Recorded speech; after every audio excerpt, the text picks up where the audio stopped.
मेरे भाई की शादी हुए 1 हफ्ता ही गुजरा था। मैं कॉलेज से थकी हारी घर पहुंची। सर में शदीद दर्द हो रहा था और चाय की शदीद तलब हो रही थी। मैंने खाना खाया, ज़ोहर की नमाज पढ़ी और किचन में चली गई चाय बनाने के लिए। अम्मा से पूछा कि आपकी चाय भी बना दूं, तो उन्होंने कहा सबकी ही बना दो। खैर, तो मैंने चाय बना ली। भाभी का स्पेशल कप जिसमें वो चाय पीती हैं इनके कमरे में से लेने चली गई। मैंने देखा भाभी बालों को कंघी कर रही हैं। इनका रुख दूसरी तरफ था। कमरे में नीम अंधेरा था।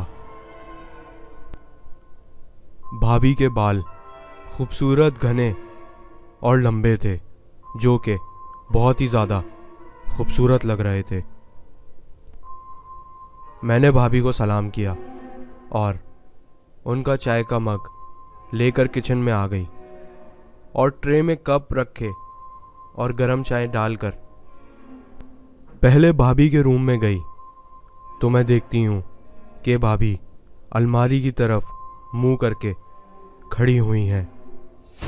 मैंने कहा, भाभी जान, आपके लिए कड़क चाय बनाकर लाई हूँ, पी लीजिएगा।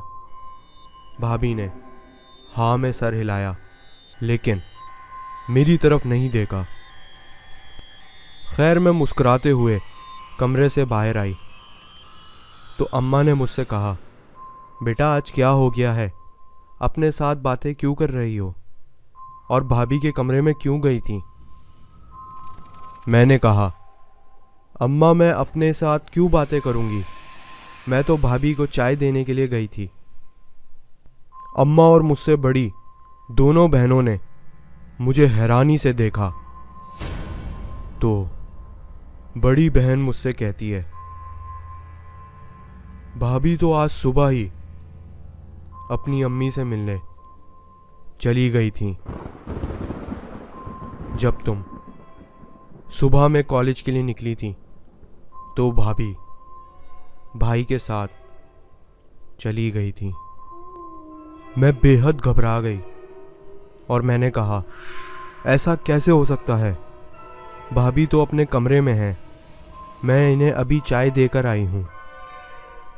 मैं फौरन भागती हुई भाभी के कमरे में गई।